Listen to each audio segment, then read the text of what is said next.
Bon, vous avez vu, De Villepin lance son parti. Bah, j'ai mis ça de côté. Je sais pas si vous voulez qu'on écoute. Qu'est-ce qui devient, lui? Ça y est, il est en train de tricks des gauchistes. Oh non, encore un. C'était sûr. Mais c'était sûr, en fait. Non, il a plus de buzz. Bah... On se retrouve avec des gens qui faisaient crari les antiracistes, en train de justifier que, oh là là, économiquement, quand même, lui, il est censé plus que Mélenchon. Hâte de voir l'extrême droite traiter De Villepin de mélenchoniser. Attends, Siscom. Tu ne connais pas notre mot préféré ici. Dominique De Villepin, l'islamo-gaulliste. Moi, je m'en remettrai jamais de cet article, hein. J'avais raté ça, putain, le Figaro. Ah bah, les gens, le 20 mars, ils étaient là, quoi. Ils ont osé. C'est un vrai article. Ah oui, il faisait la couverture de Marianne et Pinel l'interroge de manière complaisante dans Mediapart. Ah oui, on n'oubliera pas. Hein. Dominule de Villerequin. Oh. Il est sous Takia, bah ouais. Pas mal le jeu de démon. Bah les gens, islamo-gaulliste, moi ça me fait trop rire. Hein. En vrai, ça me fait un peu rire. Mais du coup, ouais, j'aimerais bien savoir ce qu'il dit. Attendez, on regarde Viteuf. Ils ont changé le Gorafi. Bah ouais, Nous, on analyse le paysage politique français, attention. Attention. On est là pour ça. Putain, Léa Salamé et Benoît de Moron. France Inter. Léa Salamé, Nicolas Demorand, le 7-10. Et avec Léa Salamé, nous recevons ce matin... Trigger warning, Léa Salamé. Vous en pensez quoi, Léa Salamé Ils ont changé? Ah ouais, vous en pensez quoi de Léa Salamé sur le JT? C'est elle qui va remplacer Anne-Sophie Lapix. Osef? Bon, déjà, je regarde pas. Mais en vrai, il y a un conflit d'intérêt quand même, hein.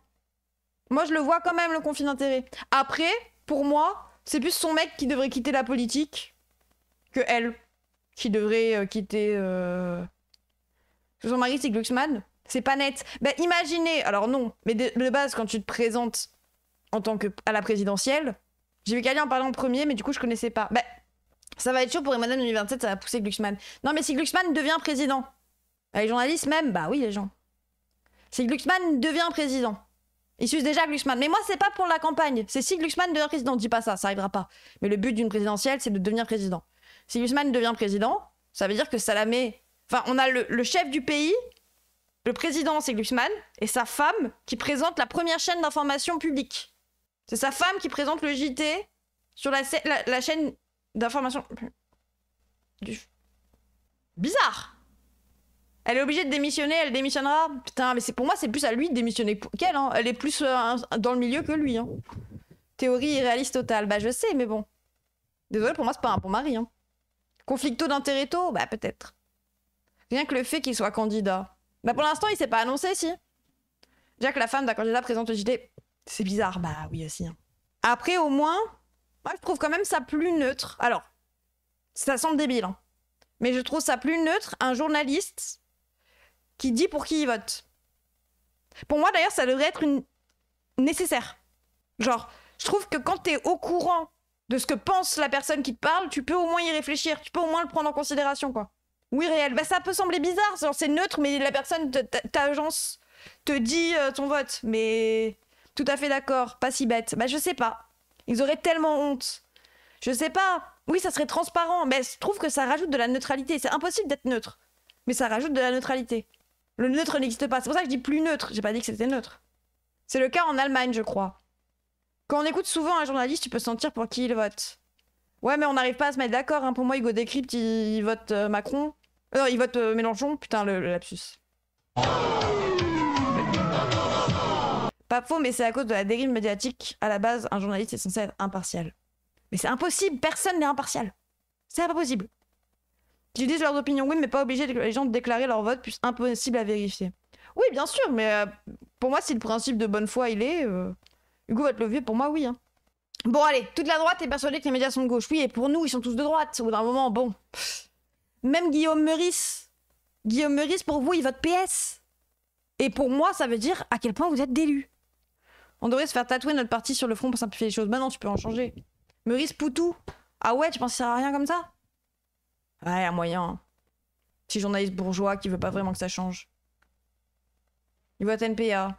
Meurice vote pas PS. NPA, Meurice. Ok, bah je sais pas. C'est juste un petit message pour dire de penser à t'abonner, de penser à nous rejoindre sur Twitch si jamais, et surtout, si t'as les moyens, et si tu peux soutenir mon travail, directement faire un don sur PayPal. Merci YouTube.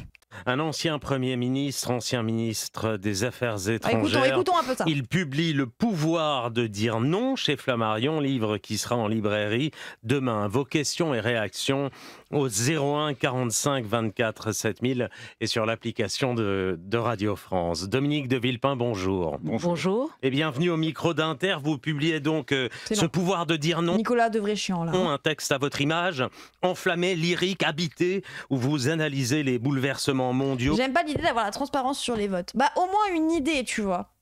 C'est parce que, au moins, je pense que... Je sais pas. Ça rend plus objectif le fait que tu reçois une parole en sachant d'où elle se place, quoi. Parce qu'on a tous des intérêts, on a tous des pensées, on a tous... je sais pas. Poutou a reçu Meury sur sa chaîne. Ok, j'ai rien dit. La décomposition des sociétés occidentales et l'entrée dans le nouvel âge de fer de la guerre. Ce texte résonne évidemment avec l'actualité au Proche-Orient, avec l'embrasement du conflit entre Israël et l'Iran, avec l'entrée spectaculaire des États-Unis dans la guerre. Vous écrivez que nous sommes entrés dans un monde tel... Pardon, Amélie Morand. Je pense au domaine social. À la fois sur... Putain, mais après, niveau DA, il a un truc. Bah, quoi qu'il est de plus en plus vieux, hein. Ça commence à se voir, quoi. Il a quel âge? DA de BG. Ouais, mais là, ça... 107. Non, mais là, frérot, il est... 71. Quoi? Mais Mélenchon est plus vieux que lui? C'est un Marocain. Il fait moins vieux, Mélenchon. Bah, je trouve aussi. Après, peut-être que... Ouais. Ils se sont trompés de 20 ans. Mais il a pas que 71 ans, les gens. Ok, bon. Ça se voit. Non, mais on parle de Villepin. Mélenchon, il fait assez vieux, je suis d'accord. Mais de Villepin. La coupe de cheveux un peu. Peut-être, ouais, peut-être les cheveux blancs. Peut-être. De la stabilité du monde sur le plan militaire, mais nous en parlerons peut-être aussi sur d'autres seuils. Je pense au domaine écologique, je pense au domaine éthique, je pense au domaine social. Nous franchissons des seuils sans nous en rendre compte et sans ticket retour. Le paradoxe ce matin quand on se réveille, c'est que si chacun peut se réjouir de voir le régime des mollahs affaibli, si chacun peut se réjouir de voir le programme nucléaire iranien retardé, bon, attendez, moi je veux savoir son risque parti, de là. guerre infiniment plus dangereux. Les Américains négociaient, les Américains, France, il en parle à la fin. De dépasser les 1,5 degré pour aller vers les 3 degrés. Oh, et l'écologie, j'en ai rien à foutre. Et du monde. C'est vous donc, si on lit le livre. Mais c'est tous ceux qui peuvent aujourd'hui cocher les cases dont je parle et qui peuvent respecter cet esprit de nos institutions. Non, ça c'est une réponse langue de bois. Non, je ne suis pas dans une démarche personnelle, vous l'avez compris. C'est pour cela que j'ai choisi de créer mon mouvement, un parti. La France humaniste. La France humaniste qui sera... Quoi? LFH. La LFH, oui, c'est la LFH. Mais ils nous volent tout. La France. Adjectif? Non, pour Rachel, il me semble qu'elle peut pas. Le H de LFH devant le I de LFI. A, B, C, D, E, F, G, H, I. La LFH. Hein. Présidé par Benoît Jiménez. Que vous venez de créer. La France ramasse? La France Hezbollah? Là, le maire de Garges-les-Gonesse, parce que je crois que c'est du terrain qu'il faut partir. Vous voyez, la vieille politique, elle part d'en haut et elle croit qu'elle peut tout changer toute seule. La vraie politique, elle part des Français. Et ce respect-là, il faut aujourd'hui repartir à l'écoute de ce qu'ils ont à nous dire. Qu'est-ce qui vous empêcherait d'y aller? Si quelqu'un est mieux placé que moi et mieux à même de défendre les idées que je porte, personne n'est islamo-gaulliste, à part toi. C'est pour cela que ma démarche, elle est collective, et c'est pour cela que j'ai décidé de prendre les choses en main, de me mobiliser, de créer, nous avons déjà créé plusieurs dizaines de comités locaux partout en France, de rassembler, je veux rassembler tous les élus qui le souhaitent, et je veux le faire dans un esprit non partisan. Ouais, ce n'est pas un mouvement partisan. Il est ouvert à tous, l'inscription est gratuite. Il y a véritablement le... Il a tout volé. Est-ce qu'il a fait Action Humaniste? C'est une appli où tu peux rejoindre un GA? Et en vrai, c'est un mouvement gazeux? Ce parti n'est pas partisan. Non, c'est un mouvement, Carboul, comme LFI. C'est un Macron. Non, les gens, il est en train de faire comme LFI partout. Humaniste, dit comme ça veut rien dire. Bah oui, c'est vrai. Il y a l'humaniste du 16e et l'humaniste... Ouais, il y a plein d'humanistes. Hein. Je vais déchirer ma carte. Choix de rassemblement. Vous refaites l'avenir en humain pour le programme. Le Macron en 2017, là, en même temps. Ce n'est pas un mouvement partisan, on est au-dessus des partis, ni de droite ni de gauche. On a déjà vu, on a déjà entendu. Oui, mais ça n'a rien à voir. Moi, je respecte les partis politiques. Ils ont leur rôle à jouer. Ils ont, en tant que parti, une responsabilité. Je ne cherche pas à bousculer les 2 tours du World Trade Center comme a voulu le faire Emmanuel Macron pour surtout... Alors, c'était... Je ne cherche pas à bousculer les 2 tours du World Trade Center comme a voulu le faire Emmanuel Macron pour... Oh là, c'est une annonce, ça? Le 11 septembre, c'était Macron? Too soon. Bon, après, c'est longtemps, mais... Pas capté. Le World Trade Center, les gens, c'est les tours jumelles. Je sais pas si vous connaissez le 11 septembre. Poum, poum, 2001. Ok, ça, mais quel rapport avec la choucroute? Je sais pas, mais je viens d'apprendre que Macron avait fait Ils font régner une ambiance. les attentats de 2001. Oui, mais ça n'a- PS et LR, les tourelles. Ah, il chamboule le PS et LR. Mais il chamboulerait quoi, lui? Ok. Ça n'a rien à voir. Moi, je respecte les partis politiques. Ils ont leur rôle à jouer. Ils ont, en tant C'est une allégorie foireuse. Oui, mais ça me fait rire. que parti, une responsabilité. Je ne cherche pas Il a commencé à écouter Freeze, je reconnais. à Habile. bousculer les 2 tours du World Trade Center comme a voulu le faire Emmanuel Macron pour se retrouver dans un grand désert tout seul et incapable finalement de changer les choses en France. Je crois que les partis politiques ont leur rôle, mais je crois que le président de la République, celui qui doit diriger le pays, doit être au-dessus des partis. Mais avec qui pourriez-vous gouverner? Qui serait votre premier... Extrême centre, hein, un peu ce qu'il raconte. À voir s'il tombe dans les discours autoritaristes et tout. Hein. OMG, si Méluche avait fait cette métaphore, oui, de fou. Il va bousculer PS et LR. Ouais. Attrape tout le con. Bah, c'est le mode de je suis un peu tout le monde et il faut qu'un mec soit au-dessus des logiques partisanes pour vraiment dominer la France. Sauf que c'est pas possible. Tu vas quand même faire une politique économique.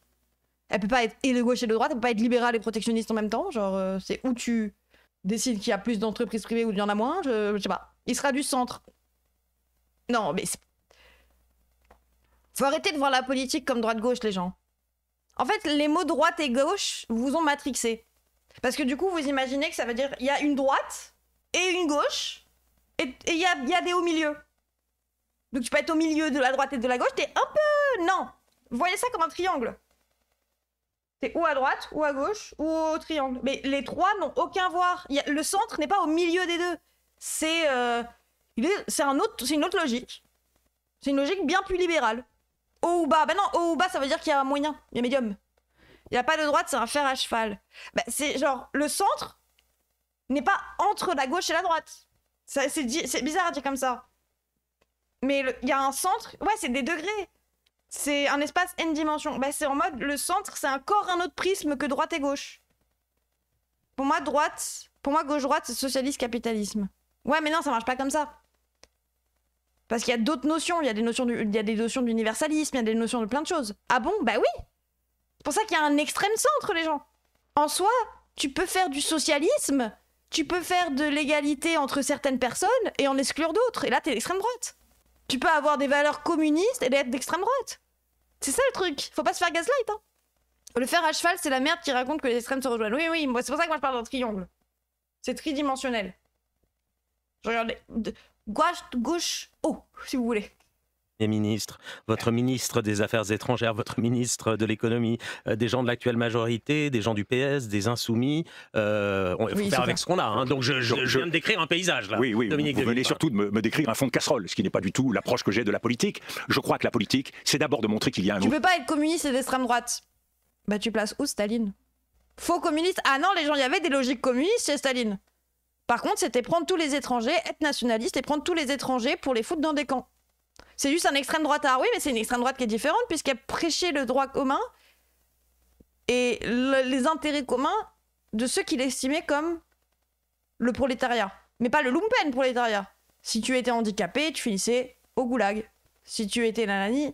Bogalassi parle d'hameçon à raison. L'extrême droite rejoint le centre et pour autant on ne nie pas les origines antisémites de l'anticapitalisme. Proudhon, Marx, on se souvient. Oui, Proudhon, les gens.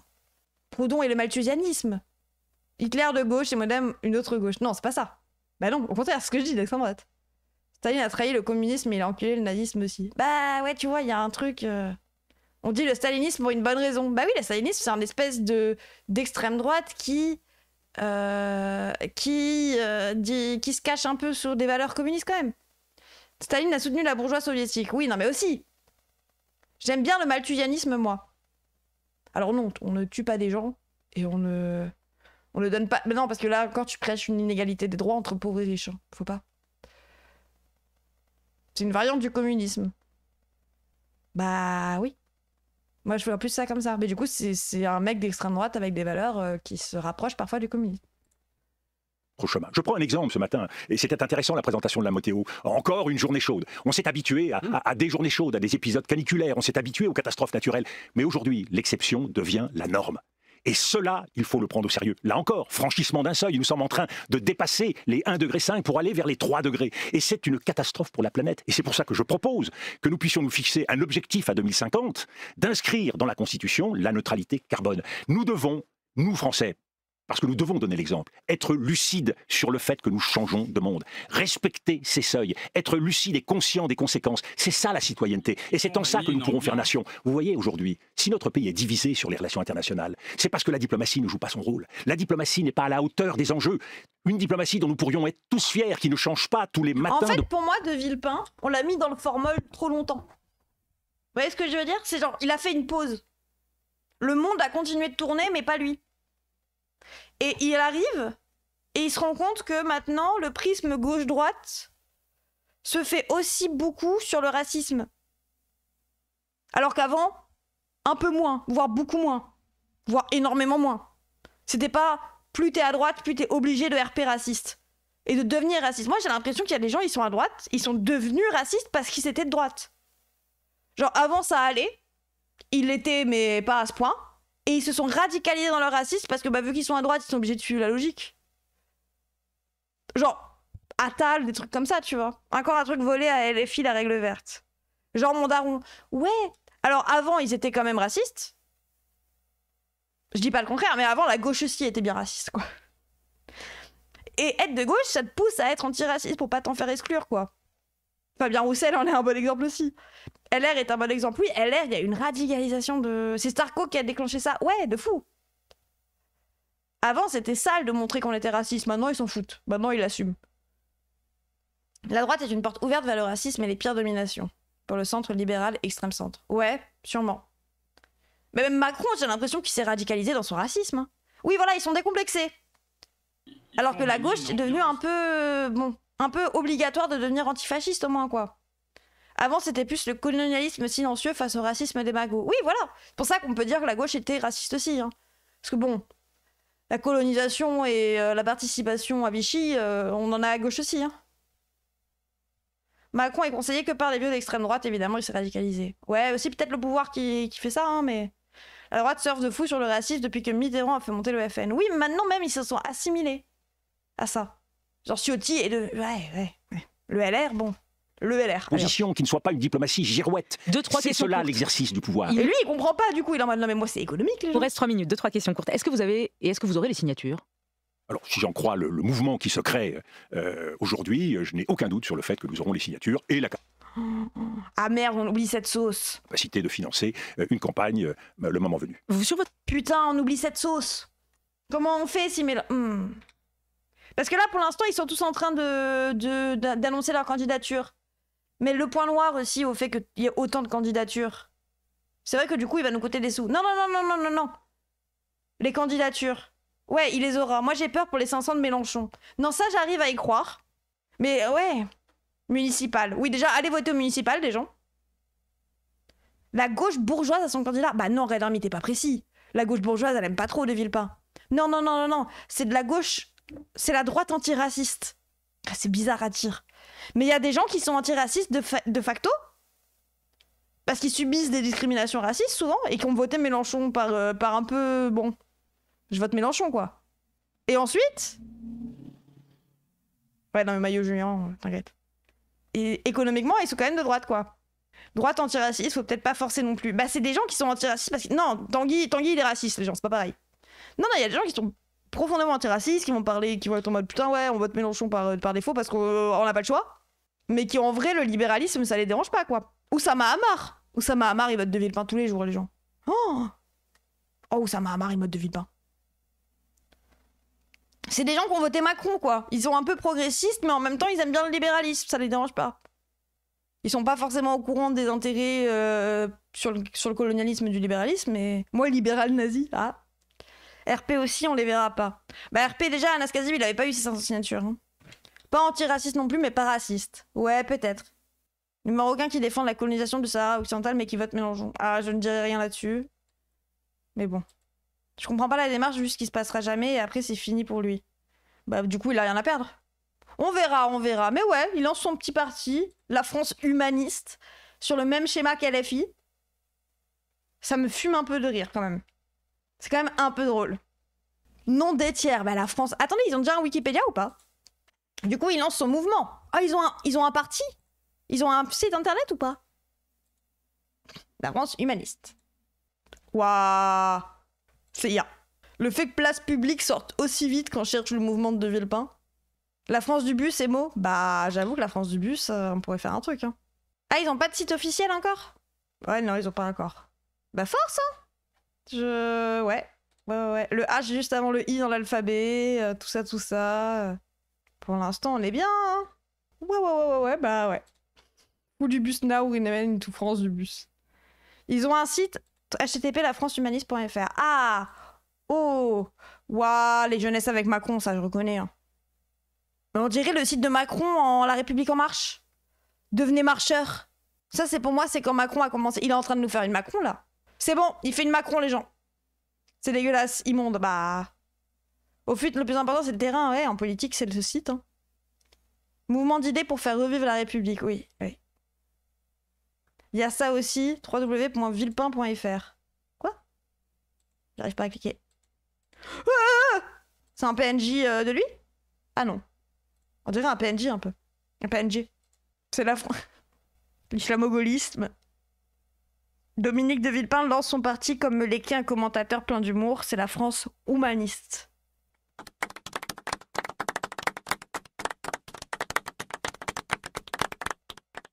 Après, elle m'a un peu fait rire. Je vais me retenir d'insulter cette dame. Bah après, c'est les insultes, c'est comme ils auraient... Ouais. Il prend les morceaux de stratégie qui ont réussi à Macron et Mélenchon pour son mouvement très libéral comme mentalité. Oui, les idées, on partage les idées. Elle est bonne celle-là, Céline, la bise. Bah Céline Prima, Céline Pina, Céline Pica. Hugo Bernard Trans, on a besoin d'un jeu de mots basé. Hâte qu'il sorte son programme pour pouvoir débunk et dire aux pseudo-gauchos propal de pas voter pour lui. Ouais. Mais ils sont pas... C'est pas parce que t'es propal que t'es de gauche, les gens aussi, ça, bon.